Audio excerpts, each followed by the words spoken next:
Bonjour à tous, un lieu, une histoire. Le 22 janvier 1963 a été signé à Paris ce qu'on appelle le traité de l'Élysée qui signait et qui scellait la réconciliation franco-allemande. À cette occasion, et pour parler d'Europe, nous sommes venus ici même à Sichazel, un petit village perché sur les collines au-dessus de la ville de Metz. Dans ce village typique des douceurs de la vallée de la Moselle, a vécu Robert Schuman, l'un des pères de l'Europe. Je vous propose d'aller à la découverte de sa maison, là où il a vécu une grande partie de sa vie, et surtout de découvrir cet homme historique.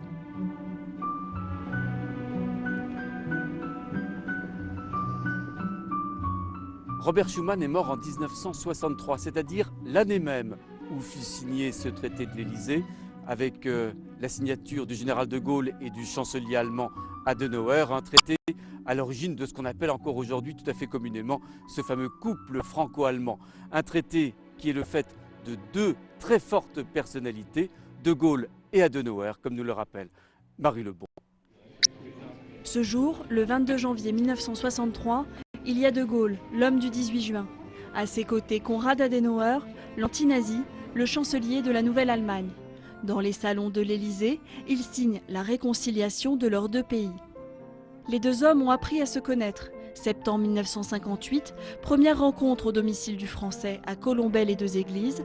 Puis, le 8 juillet 1962, ils assistent ensemble à une messe dans la cathédrale des Rois à Reims, où 5000 personnes les acclament. Enfin, en septembre 1962, Charles de Gaulle est reçu par son homologue allemand et devient le premier chef d'État français à se rendre en Rhénanie depuis Napoléon. Quelques mois plus tard, le traité fixe les objectifs d'une coopération bilatérale accrue, organisation de sommets militaires ou intergouvernementaux pour soutenir les échanges dans différents domaines, la défense, les relations internationales ou encore le commerce. Plus important sans doute, le traité rapproche les peuples, la jeunesse en particulier. L'apprentissage des langues, l'harmonisation des diplômes et le jumelage sont autant de pierres qui aujourd'hui encore sont la base de l'amitié franco-allemande. Cette réconciliation n'est pourtant pas seulement le fait de ces deux géants de l'histoire. En 1950, c'est-à-dire 5 ans seulement, on ne s'en rend pas compte, mais 5 ans seulement après la dernière guerre, Robert Schuman propose une idée extrêmement audacieuse, celle de mettre sous une gestion commune la production de l'Allemagne et de la France, du charbon et de l'acier. C'est cette idée qui est aujourd'hui toujours à la base de la construction européenne telle que nous la connaissons. La France a toujours eu pour objet essentiel de servir la paix. L'Europe n'a pas été faite, nous avons eu la guerre. L'Europe ne se fera pas d'un coup, ni dans une construction d'ensemble. Elle se fera par des réalisations concrètes, créant d'abord une solidarité de fait. Et bien la voilà derrière moi, la maison de Robert Schuman, une maison de vigneron, une maison dont nous découvrirons l'intimité dans quelques instants, une maison dotée depuis peu d'une annexe, d'une extension beaucoup plus moderne, beaucoup plus contemporaine. On peut y méditer sur l'Europe bien sûr, on peut également y travailler.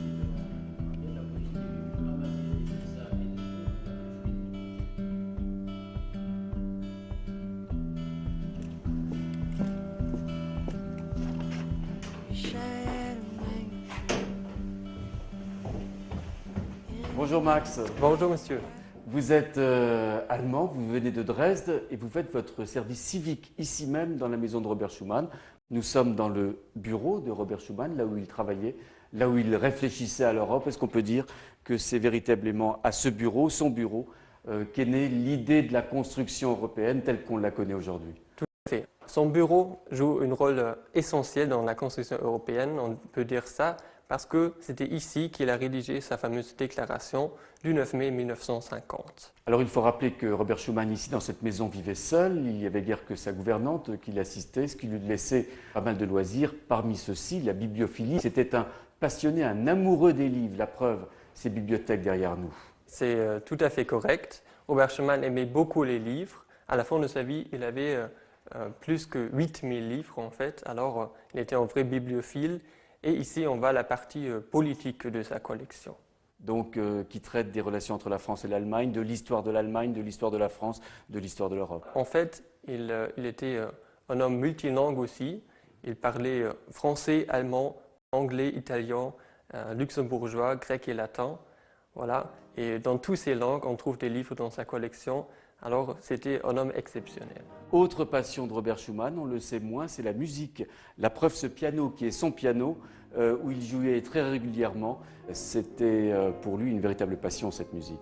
C'est un piano dans son bureau, alors c'est pas normal ou c'est pas typique pour un bureau, mais pour Robert Schumann, c'était très important. C'était sa mère qui l'a appris de jouer le piano. Un piano qu'il travaillait régulièrement, la preuve, ces partitions qui sont les siennes, des partitions qu'il a travaillées ici même, une partition de Mozart, là encore, on retrouve l'esprit européen de Robert Schumann. Merci beaucoup Max. Alors ici, nous sommes au premier étage de la maison de Robert Schumann. En dessous de ce bureau, il y a une autre pièce, c'est la salle à manger, et c'est là que nous attend l'historien François Roth.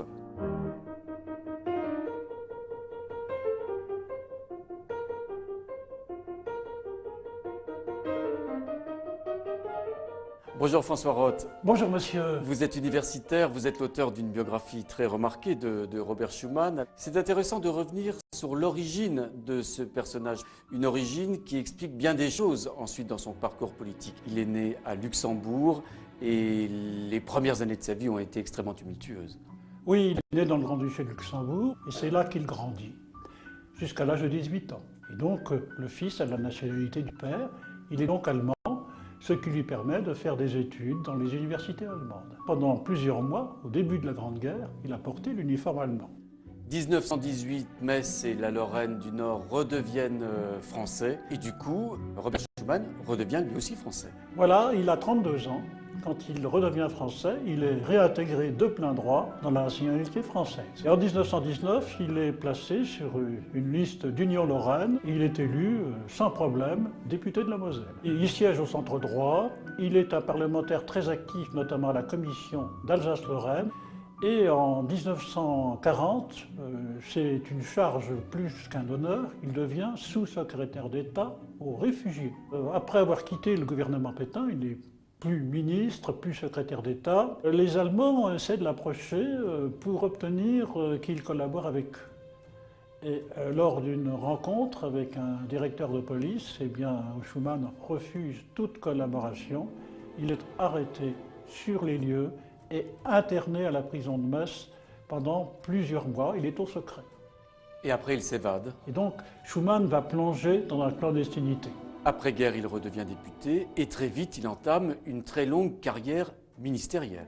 Il est réélu député de la Moselle avec beaucoup de voix, sa liste a 4 élus, en octobre 1945, et c'est le début de la seconde partie de sa carrière politique qui va le conduire aux fonctions ministérielles. Ministre des Finances dans plusieurs cabinets successifs, président du Conseil, 47-48 pendant 8 mois, et enfin, quelques semaines après avoir été président du Conseil, il devient ministre des Affaires étrangères, et c'est dans ce contexte-là qu'il va engager, pas tout de suite, la réconciliation franco-allemande. Et il a pensé 2 choses. Bien sûr, il faut engager des relations bilatérales avec cette Allemagne et essayer d'apurer le passé.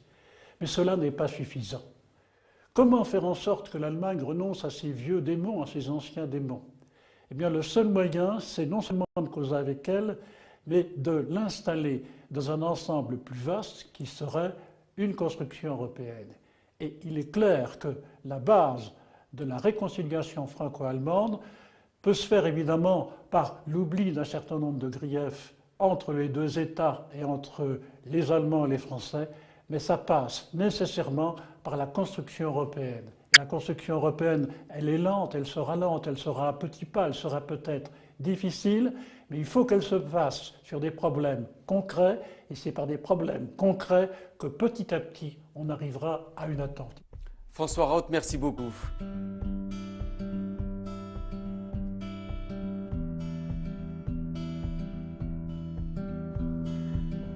Bonjour Philippe Leroy, vous êtes sénateur de la Moselle, vous avez été président du Conseil général de ce même département. Quel est aujourd'hui l'héritage européen de Robert Schumann?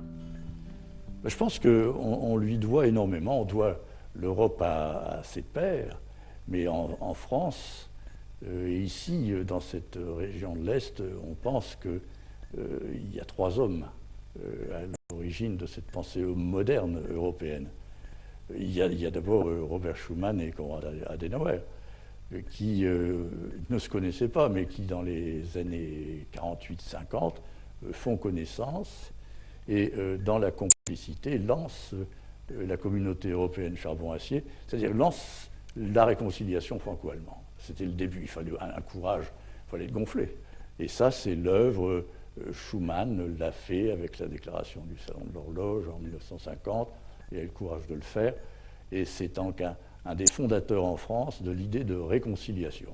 Et ce sera 13 ans après, au moment où Schuman va mourir, c'est De Gaulle et Adenauer De Gaulle qui reprend le flambeau et qui rend d'ailleurs hommage à Robert Schuman. En 61, De Gaulle dit ici à Metz à Robert Schuman, c'est vous qui avez commencé et c'est moi qui finirai. C'est en gros ce qui s'est dit. Philippe Leroy, Robert Schuman est inhumé à quelques pas d'ici, dans une très belle chapelle fortifiée, la chapelle de Saint-Quentin. Je vous propose qu'on s'y rende tous les deux tout de suite.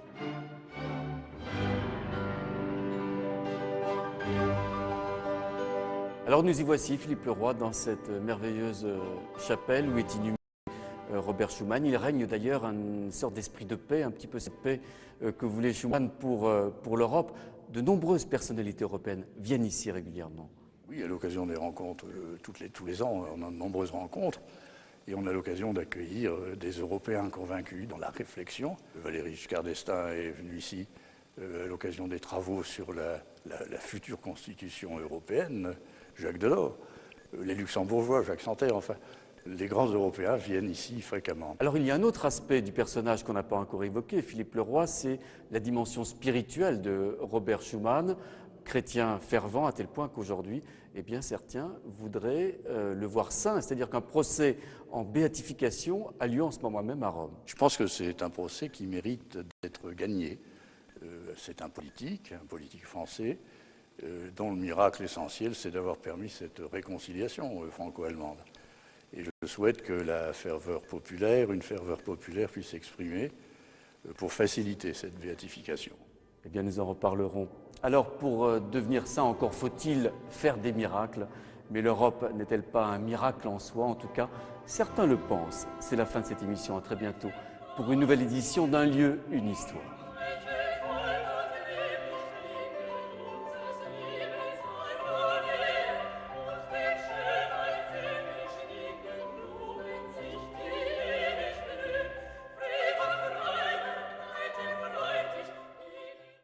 Le pont